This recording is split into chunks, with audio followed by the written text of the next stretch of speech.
It's a good time for journalism Yeah, if I you could can get say the that, job. yeah. You know, Yeah. it's never been better. There's never been more material out there. It is. Or if you're a comedian. Or a comedian. Yeah. Well, if you're a comedian, the comedy kind of writes itself. You got to It- compete with reality more than ever. It's a lazy time to be a Yeah, comedian. it's true. Yeah, it's a very lazy time. Saturday Night Live should be just Yeah. CNN at this point. Yeah, exactly. You could just be like, Supreme Court, what's up with that? Laughs galore. So today we've got a really good show for you guys. We went out and we've got an interview. Or Cornelius, you went out and got an interview, and he came in studio, so you guys will get a chance to see this here on Facebook and YouTube here in a second. As you're seeing us right now, which normally they don't see us. We just promised that we were going anchor, like we were going audio, and now here we are visually. But we had something good. What do we have for them? So we have an interview with Thacher Schmid, who's a freelance reporter here in Portland. And Thacher and I both worked on an article for the Portland Mercury about how illegal Airbnbs are impacting the housing market despite a new city clampdown on illegal short-term rentals. Okay. So, and we're doing this kind of quasi live stream on Facebook as an experiment in seeing if we can, without too much effort or maintenance, just live stream things in a raw state. But we've already screwed it up because we can't live stream it because the article doesn't come out until tomorrow. It's Yeah. Tuesday, and the article comes out Wednesday. So yeah. Yeah. So we put. I have to apologize to Andrew because I promised him he wouldn't have to edit video anymore, since we went to a purely audio podcast form, and now we're right back where we started. This is what I do for a living, so we'll be all right. So we got a really good show. Let's get into it. Great. I'm here with Thacher Schmid, who is a freelance reporter here in Portland, Oregon, and we recently both worked on an article that will be publishing in the Portland Mercury in print on Thursday and online on this Wednesday. It's Tuesday when we're doing this recording, so we're not going to post right away. So we'd like to talk about this story, which is about the impact Airbnb is having on the Portland housing market and how new regulations that are coming into effect this winter will not address the worst actors in the Airbnb market, those folks who are renting out their entire homes illegally. Hello. Thacher, thanks for coming. Yeah, thanks for having me. So tell us about the story. What's the nut graph? I think the basic direction of the story, or the basic finding of the story, is that illegal short-term rentals posted on Airbnb may keep more than 1,500 housing units, out of the market, even after the city's clampdown or negotiated agreement with Airbnb takes effect this winter. So the city's been working on, has been in discussions with Airbnb for some time, and is about to announce some pretty important agreements and some new data. But I think what we find is that more than 1,500 units will still be illegal. Airbnb rentals will still be on the market. And by way of Or I should comparison, say off the market, off the long-term market. and so people get a sense of, is that a significant number? Is that not a significant number? We've compared it to the bond that was passed 2 years ago Right. in the city of Portland, which is over $260 million, which will create 258, I think. Yeah, 1,300 units. that'll create 1,300 affordable units Right. on the taxpayer's dime. So 1,500 units taken out of the market for illegal Airbnbs. Some people are saying that's a significant number. Sure. Yeah, and I think it is important to look at the enforcement piece. And part of what I think we're doing in this story is just following the logic of using inside Airbnb's data, which was also used by a recent audit from the city auditor's office, and just kind of following those conclusions out. And also, double checking that data and with conservative assumptions, and having an independent data analyst, here in Portland look at it. And so, data and Airbnb, it's all kind of an opaque sort of topic. A lot of people love Airbnb. I use it. And I've used it around the country and around the world. A lot of people do. A lot of people have applauded its disruption of the hotel industry. Sure. A lot of people make obviously money off their properties, but it's a double-edged sword because very few people know its actual impact on the housing market. Here in Portland, we have a housing crisis. A housing state of emergency was declared in 2015, and cities around the country and around the world have struggled with how do you deal and regulate with this what is an unregulated market in many places. Sure. And one of the problems is that they can't get any data from the company. Yeah. Yeah, a couple things come to mind from what you just said. One is that, the sharing economy is pretty hip, and equity and inclusivity is not always as hip. And I think Portlanders are conflicted and ambivalent about this because they're sensitive to the fact that we're in a crisis with our housing. But they also really they dig Airbnb and other aspects of the sharing economy. But I think it's also important to note that we're seeing a sea change of sorts happening with things like Facebook, Uber, Twitter, Google, and tech, basically, in the so-called sharing economy, where on a national level and on a local municipal level, people are increasingly aware of and skeptical of the impacts of some of these hip new platforms. And I say new because even though they're not really new, it can take cities and other bureaucratic, government entities can take them years, if not decades, to regulate properly the types of enormous changes that we've seen in some of these industries. And so, people are really more tuned into this. And I think, that includes the city of Portland and the city council. And the city did create rules to regulate Airbnb 2 years ago. And I think 2014. I believe. So thank you. So the rules specifically say, and they're designed so that people do not run sort of little hotels out of their house, right? And the way they create that structure is saying that you cannot rent a place that you do not occupy, and you can't rent it for more than 95 days a year. So the heart of the matter is there are people, perhaps 1,500 people, who appear to be renting out their homes for greater than 95 days. Yeah. To make things worse, this is called the 270-day rule. Right. Which means that's the number of days you have to occupy your house. It's complicated stuff, right? It's sort of hard to understand or hard to explain, but I think it's also very simple in a way, which is to say that it's about the intent of even the Airbnb name is, and the idea of a bed and breakfast is, and what you will see on Airbnb Citizen and the company's promotional or marketing efforts is they're talking about people sharing their homes. So the idea has never been, including for other short-term rental agencies or companies, the idea has never been about just turning your house into a hotel. But we know lots of people, at least anecdotally, and the data shows the people who do. Right. And it doesn't take a lot of digging or asking around to find other people who are like, oh yeah, the house down the street it's totally just like a revolving door hotel. And these are the folks that we indicate are the bad actors. And the city new city regulations, which have been in negotiations for a long time now, behind the scenes, won't address this at all.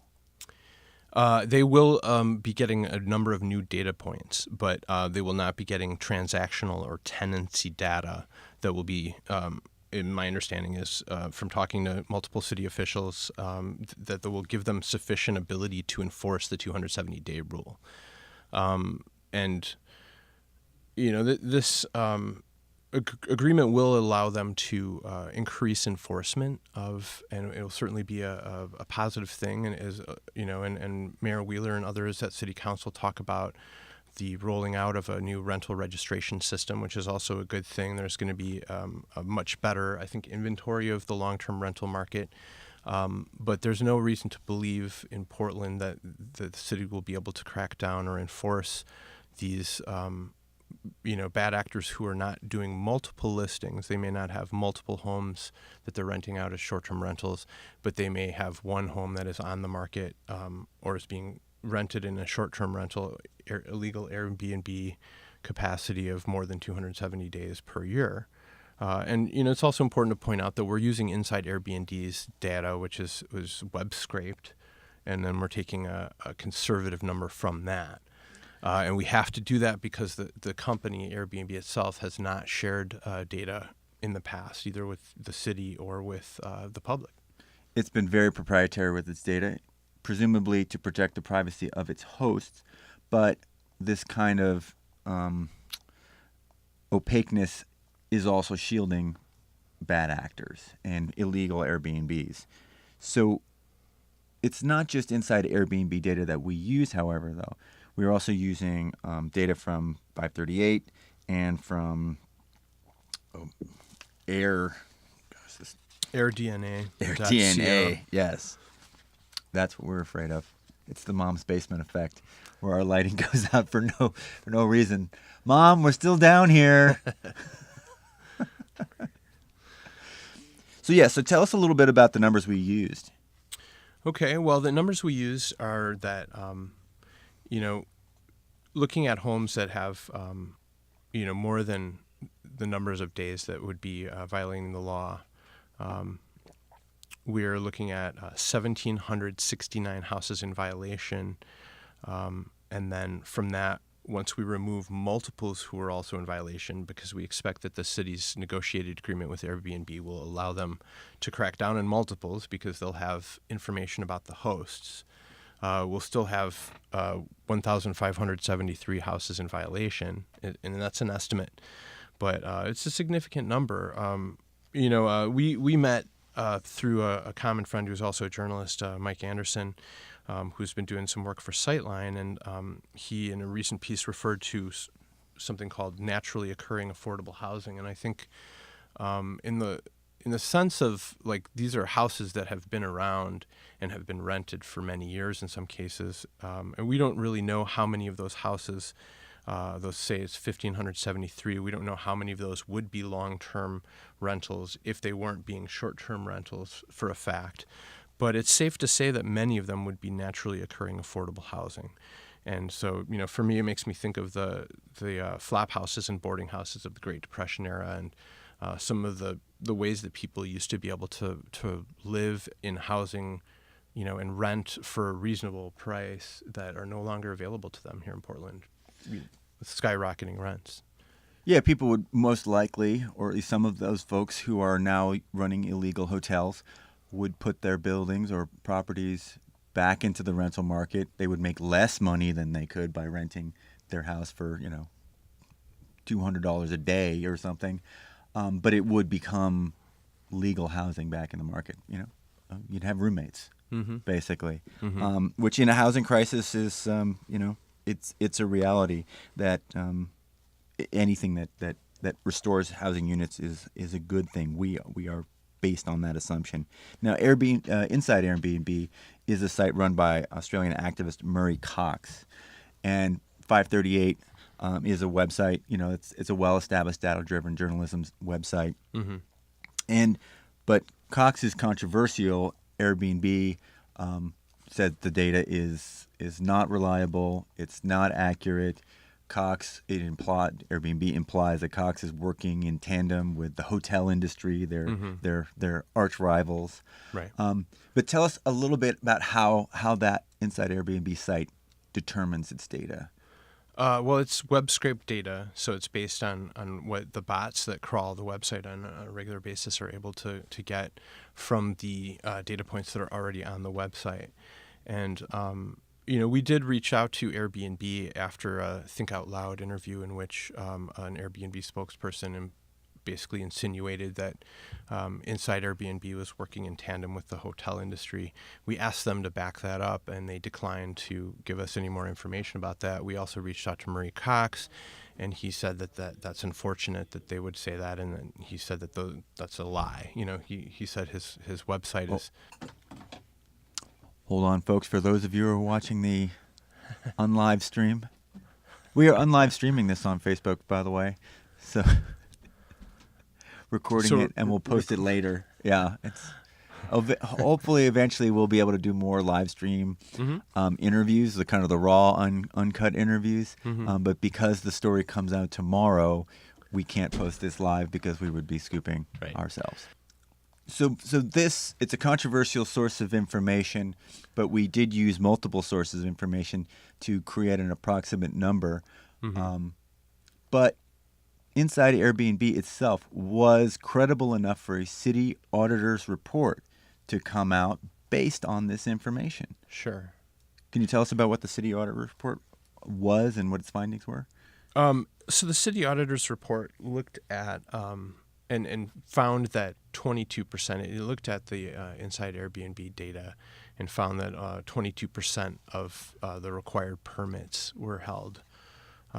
So in other words, only 22% of people renting on Airbnb had the required city permits. It decided to say that it could not determine the effect on the housing market. So it kind of stopped. It said that the data was insufficient for doing that. So, and the city has been focused more on Airbnbs getting permitted rather than these people who are running small little hotels, illegal hotels. Their emphasis has really been, we want to get everyone to have a permit first. And Airbnb's position has been, well, we want people to get permitted, but we don't want you to have to inspect the homes, which is a current requirement of the permits. And the city will be curtailing its requirement up till, the moment it has 100% in-person inspections for short-term rentals, and it will be curtailing that. Only the most, according to Sophia June in the mayor's office, only the frequent renters will be getting in-person inspections going forward. But I think it might be worth mentioning something that, sometimes when you write a story like this, there's some great material that doesn't make it into the piece. And in the sense of that city's audit, it's interesting to note that one thing that didn't make it into the final story was a conversation I had with a respected local economist, Joe Courtwright, who made some interesting criticisms of that auditor's report. He said it's, quote, extremely vague on the most important details, unquote. And then, that, unquote, or quote, they've also developed their own estimates of total room nights of rentals, Courtwright said, but not divulged them in the audit report. So, and what does that mean?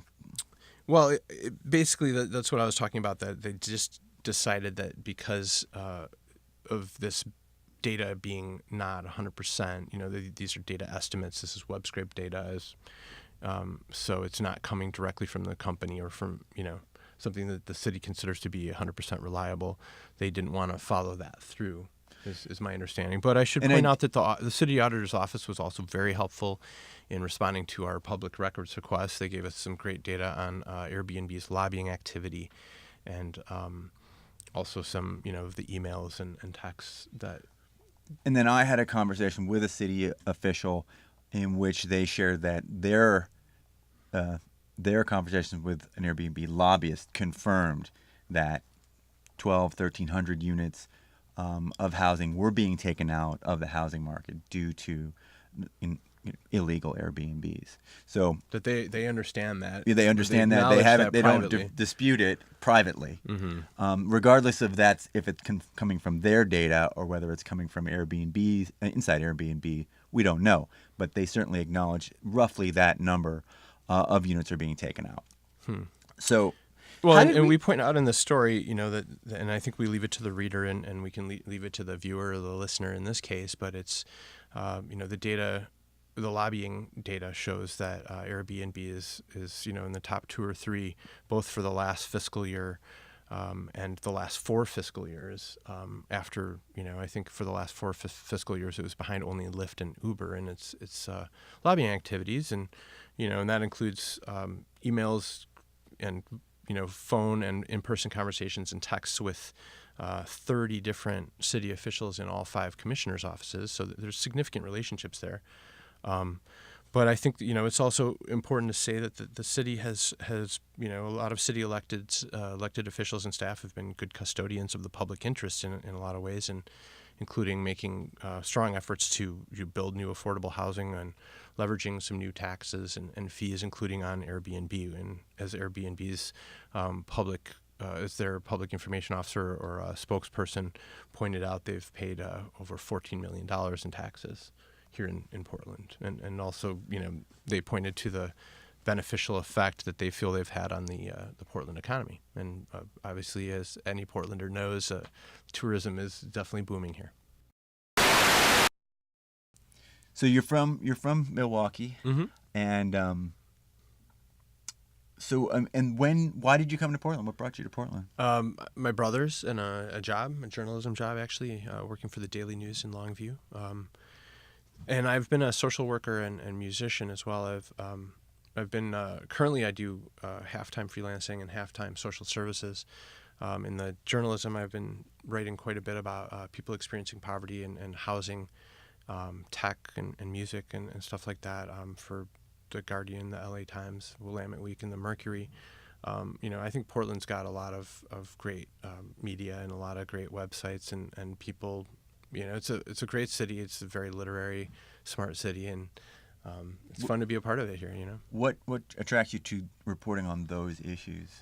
Well, I think I've always had a strong interest in just helping people out that were struggling, and that's reflected for me both in. Thanks, Mom. Let there be light.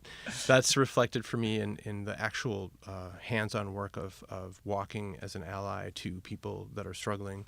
I worked for the Housing Authority of Portland, Home Forward, for 5 years, and I'm bilingual. I speak Spanish, so I've also worked with many people who speak Spanish or are Latino, and I think my focus on social justice and people experiencing poverty or equity and inclusivity is also a manifestation of that.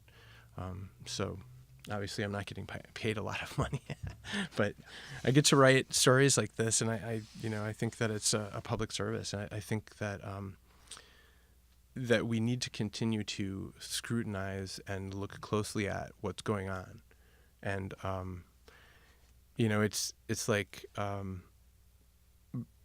people bemoan the so-called death of journalism, but I've never really felt that way because I grew up with one foot in the analog and one foot in the digital worlds, and I just see writing and journalism and investigation and all this stuff just changing from one thing to another, but it's not like it's going away. And you have kids? And I have 2 kids, yeah. 4-year-old and a 6-year-old who are both going to Portland Public School.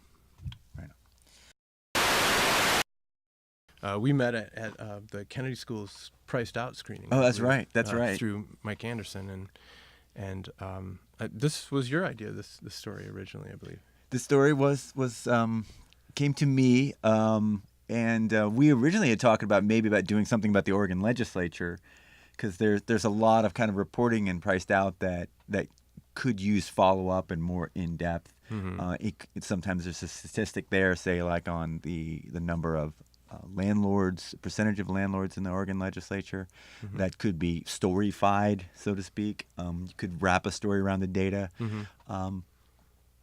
So we originally talked about that, but then some months later, in the spring, I want to say, mm-hmm. of this year, I became aware, someone brought to my awareness inside Airbnb's data. Mm-hmm. And that just was so fascinating. This is before the city auditor's report, and so I was like, wow, this is just really interesting. I'd love to dig into this, but I really felt like it was a good opportunity for some team reporting, and since we had met and talked about it, I gave you a ping on that. Mm-hmm. Yeah, and data-driven journalism is I think really important. It's really important for us to scrutinize companies as powerful and as influential as Airbnb, which has I think Forbes said it had a market valuation of $38 billion currently. May have a initial public offering coming soon or not, but until Airbnb decides to be. And I should also point out that nobody seems to know even the most basic pieces of data on this company, like what its market share in Portland is or elsewhere. But until they start sort of sharing and allowing for some transparency, given their many anecdotal and data-driven points that suggest that they're having significant impacts on a lot of housing markets. They're in court battles with New York City and recently settled a court battle with San Francisco. And until that happens, I think that Inside Airbnb is going to continue to be, very successful and very closely looked at by a lot of people. Yeah, it was interesting because I had done a lot of data-driven stories when I was at a website called Go Local PDX.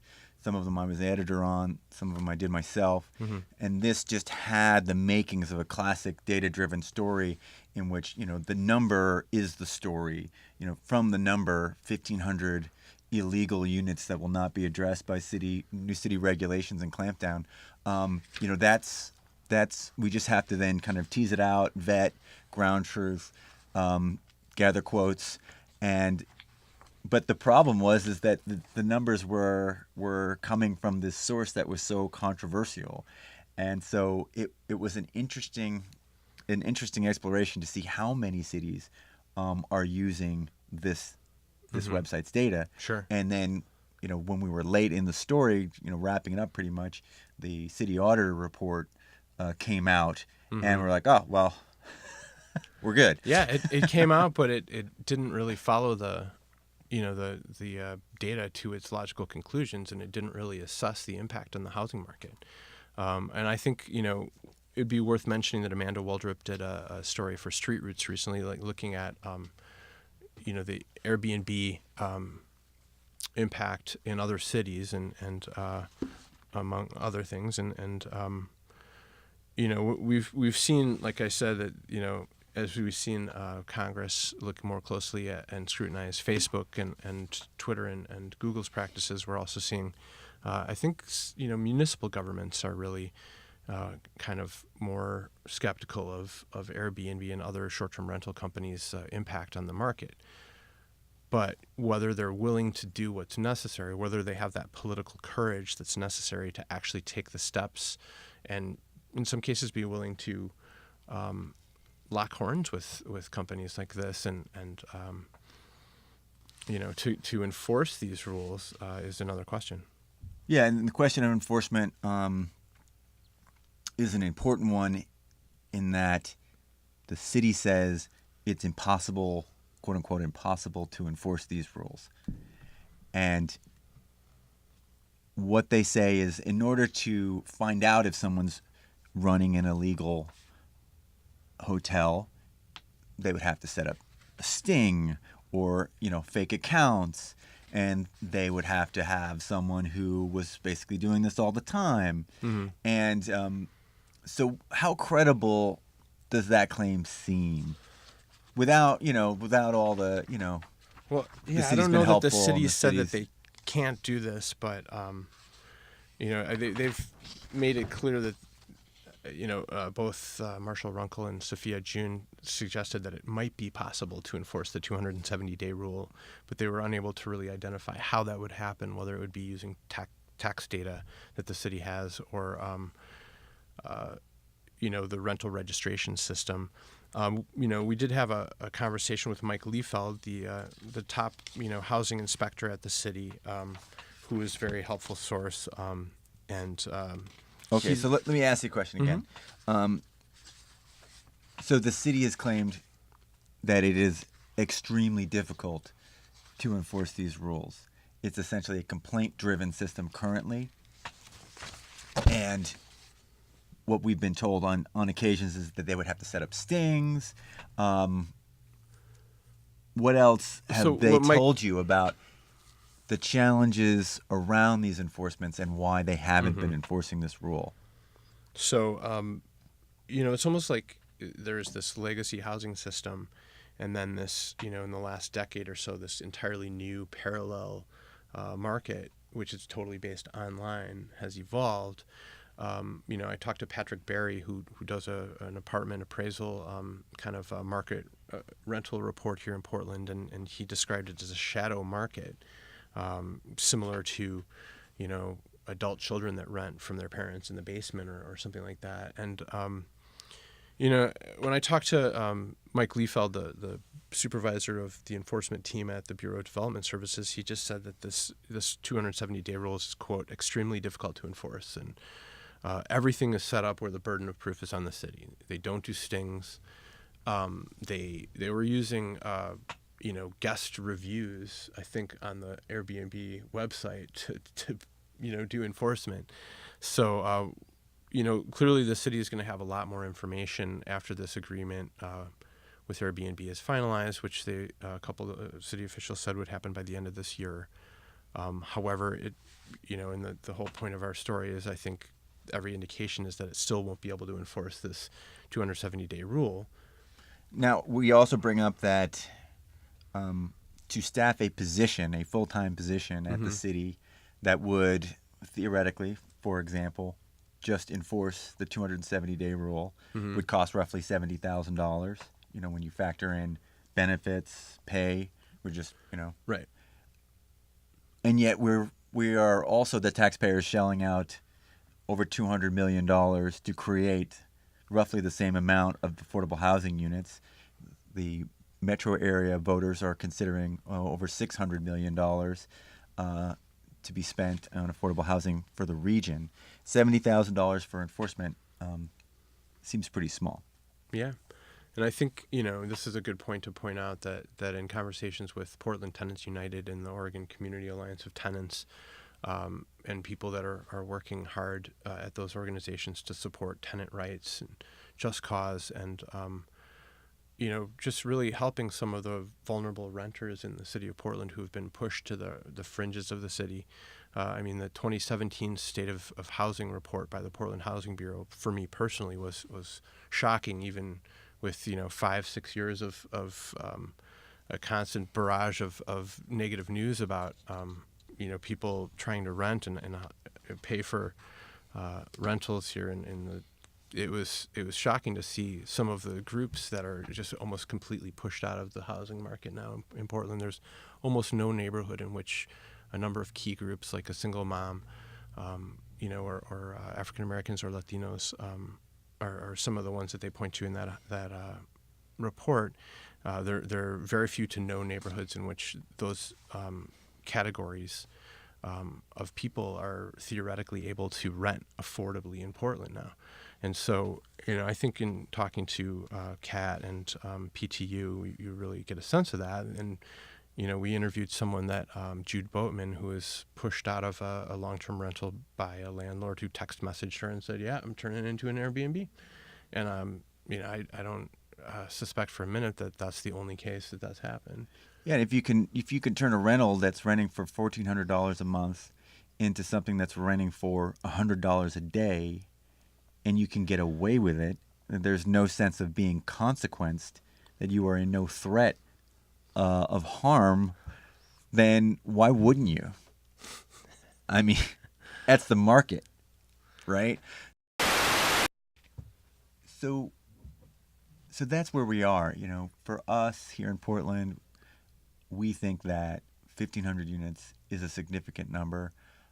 To be fair to the market and its advocates, Patrick Barry of the Barry Report is quoted in the article as well, and he's saying, the new apartments that are being put online by developers, 4,000 to 5,000 a year, makes a much bigger impact on the market. Sure. And we're not sort of saying that that's not true, but this is a significant number. And just to kind of wrap up, to pull back a little bit, what have you seen in other cities and how they're dealing with Airbnb? Have you seen some good models for how Airbnb is being regulated or seen as a useful partner, or where it's damages are being mitigated? There's like an infinite number of cities that are doing their own delicate dances with Airbnb and other short-term rental companies, and I think the two most salient examples, and again, Amanda Waldrop did a great story for Street Roots recently about this, but I think the two most salient examples that I saw, without really delving super deeply into that, were New York and San Francisco. San Francisco because it's the birthplace of and the home of Airbnb, and had a court battle with Airbnb, and according to Thomas Lanham, the director of revenue, our upcoming agreement with Airbnb is similar to the San Francisco one, in the sense that it'll be a pass-through system, in the sense that people will be able to register with the city and get permitted, presumably by going through Airbnb, passing through Airbnb's website to the city. So they'll be able to sign up for a city permit on the Airbnb site at the same time when they're creating their own. Passing through. Yeah, I assume it'll still be on a city website. Oh, you think so? Okay. And New York is another great example of New York is the biggest U.S. market for Airbnb, and they are in a court battle. Airbnb is currently suing the city of New York for a recently passed law, which is asking Airbnb, or I should say mandating Airbnb to share some limited tenancy information. And so that's what Portland does not seem to be doing with this upcoming agreement, is requiring what Mike Liefeld calls transactional, and I would call tenancy information, which is to say granular data about when are people staying in these units, right. How many days a year is it, that would allow for the enforcement of that 270-day rule. And that lawsuit could certainly be influencing Portland's hesitancy to require that data until that suit is resolved. I mean, I did have a quick phone interview with Mayor Wheeler and a couple of his staffers, and he emphasized, the consensus approach, seeing the mutual benefit here. But he also pointed out that he's not taking any strategy off the table. But, it does say something when Airbnb is willing to take on a city as big as New York, that Portland's and going to be probably a much less of a concern for a company like that. So at the same time, we have a big, a lot of short-term rentals going on here. I mean, we're the 12th office to open, I think, for this company, and it employs something like 400 people here. And well, that's the way it is. It's a conflicted population in many ways regarding Airbnb. People seem that you talk to in particular seem to know that people are scamming the system, but at the same time, they just love the sharing economy. They love the opportunities that it seems to present, and that's where we're at. It's in the ball is in the city's court and then the activist court on what to do next with this what we think is a giant oversight. Yeah, and I talked to people in Pioneer Courthouse Square, and even a gentleman that I spoke with there who was basically sounded like he was in a crisis with his own rental, trying to find a new place to live, and unable to afford it. And he still was like, I get it. I want people. I know people that I want them to be able to make money on Airbnb, and what Mayor Wheeler said is that short-term rentals are very lucrative and desirable, and what we don't want to do is have a significant portion of our housing stock taken up by people from Palm Springs when we have people in our own community who are struggling to keep a roof over their head. And so we'll leave it to the people to determine whether 1,573 units is a significant portion. Back to you, Portland. Thanks so much, Thacher. Thanks for coming. Yeah, thanks for having me. And we'll toss it back to Andrew. All right, and we're back. And so, tell me again, do you normally write these stories? Is this something that you typically do? How did you get set up with this? I actually kind of came out of retirement to do this story. Oh, like Jordan, huh? Yeah, it was just, I haven't done very much freelance reporting since I began Priced Out. And so, I do other things. I've been a private investigator, and I do lots of odd jobs. But basically, since the film is wrapped up, I've been putting a toe back into the freelance world. And so, like we say in the interview, I did approach Thacher to work on this story. But basically, I haven't written a story in 3.5 years. Yeah. Well, I'm excited about this one. It's important. It's I important don't in read the America. paper, but I will go out and do. I can go out and get this. You can get it online too. Okay. We'll have a link Okay. to the story on in the show notes and in the comments, and yeah, it's a deep read. It's a long story, but hopefully people will read it. I think it's important. What national impact do you think this story is gonna could have or should have? I should say. Well, I mean, it nationally. Who knows? I think hopefully other people in other markets will read this and know what Airbnb is up to and Right. see how learn from our mistakes as a city, much Right. like the gentrification story, which is Yeah. see how Portland's getting it wrong. Yeah, that's why I said what impact should it be? Because Yeah. that's the hope is that you guys are kind of not whistleblowing because it's kind of is it whistle? It's not whistleblowing. Yeah, whistleblowing is usually like an Yeah. insider. So if someone Yeah. from Airbnb dropped the data Yeah. and said that, oh, look at these illegal Airbnbs, that would technically be a whistleblower. We're just being reporters, Just reporters. All right. just being jerks, like ruining the party for everybody. That's what we do. Yeah. That's why we have no friends. Oh no, that's just me. No. So it's the best place to end, I guess.